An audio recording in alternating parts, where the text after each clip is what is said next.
Una hormiga muy amiga, escrito por señor Carlovsky. Había una vez una hormiga muy amiga de su vecino muy cochino con una ceja muy curiosa.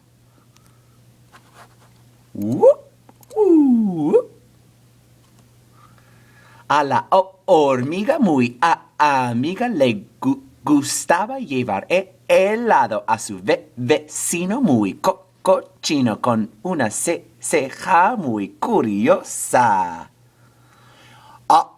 Y no para mí, dijo el vecino muy cochino con una ceja muy curiosa.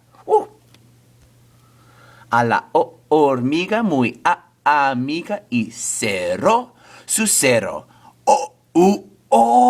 Cerró su cerro. Ahí había una vez una hormiga muy amiga de su vecino muy cochino con una ceja muy curiosa.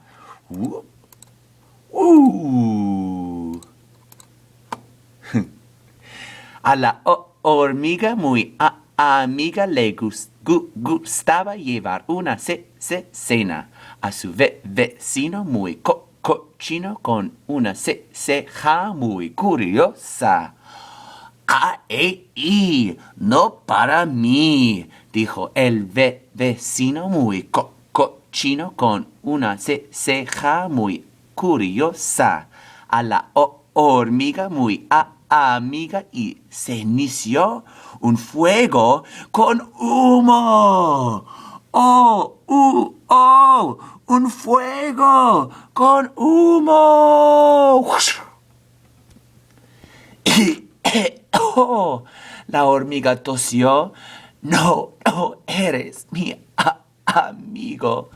Entonces al final, esta hormiga muy amiga estuvo muy triste con su vecino muy cochino con una ceja muy curiosa y le dijo, ¿sí o no eres mi amigo? Y les respondió, sí, yo sé, perdóname. Y le dijo, claro que sí, hagamos sinergia.